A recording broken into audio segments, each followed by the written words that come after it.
नमस्कार मंडळी, मी वरद विजय चव्हाण तुम्हा सगळ्यांचं स्वागत करत आहे. मंडळी, 12 सप्टेंबर 2025 ला रिलीज झाले होते 3 मराठी सिनेमे. त्यातला एक आपण दशावतारचा रिव्ह्यू केलेला आहे. तो जर व्हिडिओ तुम्ही बघितला नसेल तर त्याची लिंक तुम्हाला डिस्क्रिप्शन बॉक्समध्ये मिळेल. आता येऊया आर पार या नवीन मराठी सिनेमावर. एक तर दशावतार असेल की आर पार असेल, एक गोष्ट तर नक्की आहे की या दोनही मेकर्सनी काहीतरी अनलाईक मराठी सिनेमा आपल्याला देण्याचा प्रयत्न केलेला आहे. असे प्रयत्न मराठी इंडस्ट्रीमध्ये खूप कमी होतात. आपले मेकर्स खूप सेफ खेळतात. बट दशावतारचे मेकर असतील किंवा आरपारचे मेकर असतील, काहीतरी नवीन जॉनर, काहीतरी एक वेगळा मराठी सिनेमा आपल्यापर्यंत पोहोचवण्याचा त्यांनी निश्चितच प्रयत्न केलेला आहे. आता तो दशावतारच्या बाबतीत मी म्हणेन की तो प्रयत्न नक्कीच यशस्वी झाला बऱ्यापैकी. या आरपार या सिनेमाच्या बाबतीत मला असं म्हणावं लागतं की जर खूप साऱ्या गोष्टी गणल्या आहेत आणि तो नावाप्रमाणेच आर पार हे जे काही त्यांनी टायटल दिलेलं आहे त्याला साजेचं असा हा सिनेमा झालेला आहे. म्हणजे आर मध्ये तुम्ही बघाल की ऋता आणि ललित यांची केमिस्ट्री, यांचा अभिनय, गाणी या सिनेमाची बऱ्यापैकी चांगली झालेली आहेत. ही या सिनेमाची जमेची बाजू आहे. तर पारमध्ये या सिनेमाचं गणलेलं कथन, म्हणजे कथा, पटकथा, डिरेक्शन, या सगळ्या गोष्टी काहीही कळत नाहीत की काय चाललंय. माझ्या तर डोक्याच्या आरपार गेला हा सिनेमा, फ्रँकली बोलायचं झालं तर.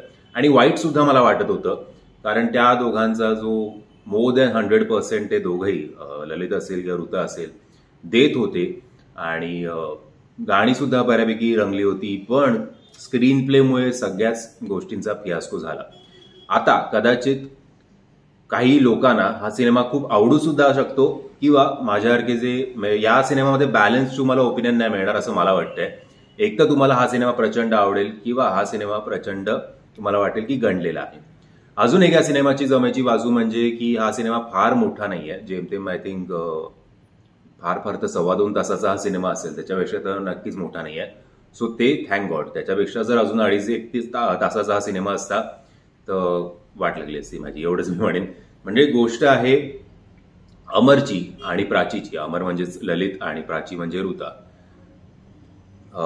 कॉलेजमधलं यांचं प्रेम, भेटता क्षणी हे love at first sight sort of यांचं होतं. एकमेकांच्या प्रेमात पडतात, अखंड एकमेकांच्या प्रेमात पडतात, प्रेमात बुडतात असं शेवटी बोलूया. आणि मग यांच्या आयुष्यात येतो शामिन नावाचा एक व्यक्ती. त्यानंतर मग जे काही यांच्या प्रेमात वादळ येतं, आता या वादळात हे प्रेम सस्टेन होणार का याच्यावर आधारित ही संपूर्ण कथा आहे. खूप साऱ्या गोष्टी अशा सोडून दिल्यात मेकर्सनी. आपल्या गौरव पत्की सरांनी स्क्रीन प्ले लिहिलेला आहे आणि त्यांचं डिरेक्शन सुद्धा आहे.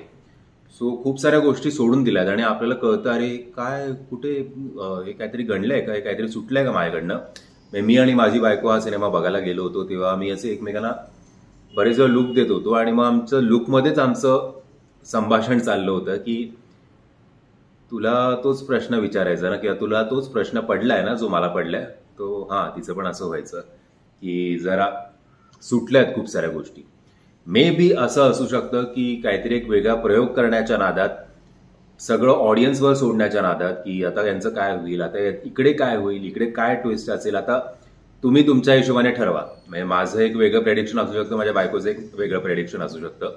पण त्याच्या नादात खूप सारे तो कनेक्ट नाही झाला इकडे सिनेमा, आणि खूप साऱ्या गोष्टी वर निघून जात आहेत असंच वाटलं. गाणी या सिनेमाची बरी झालेली आहेत, थँक गॉड. मतलब या जॉनरच्या सिनेमाची जर गाणी सुद्धा गणली असती ना तर मी एक फाईटच मारली असती स्वतःला की हा सिनेमा आपण का बघायला आलोय म्हणून. बट ललित आणि ऋतासाठी खास करून या सिनेमासाठी वाईट वाटतंय, आणि पत्की सरांसाठी सुद्धा, कारण प्रयत्न नक्कीच चांगला आहे. बट ठीक आहे, हा सिनेमाचा पार्ट अँड पार्सल आहे. काही सिनेमा ती भट्टी आणि सगळ्याच गोष्टी जुळून येतात, काही वेळेला त्या अर्धवट राहतात. तो अनफॉर्च्युनेटली असं म्हणावं लागेल की या सिनेमाच्या बाबतीत चांगला प्रयत्न करून सुद्धा, काहीतरी वेगळा सिनेमा देण्याचा प्रयत्न करून सुद्धा जरा सुटल्या गोष्टी किंवा गणल्या. बट ठीक आहे, फार तशी पण या सिनेमाची हाईप नाहीये, आणि या सिनेमाचे शोज सुद्धा खूप लिमिटेड आहेत. मी मराठी सिनेमाला रेट करत नाही, तुम्हाला माहिती असेल. मी फक्त तुम्हाला सांगू शकेन की जेव्हा केव्हा हा सिनेमा OTTवर येईल तेव्हा याला चांगला प्रतिसाद द्या. आत्ता या वीकेंडला मला माहिती आहे की मॅक्सिमम मराठी प्रेक्षकांचा कल जो आहे तो दशावतारकडे असेल. बट आर पार या सिनेमाला जर तुम्हाला थिएटरमध्ये बघणं जमलं नाही तर ऍटलिस्ट OTTवर बघा. म्हणजे बरेच वेळा या दोघांच्या अभिनयातनं असं कळतं की त्यांना डायलॉग बोलायची पण गरज नाहीये.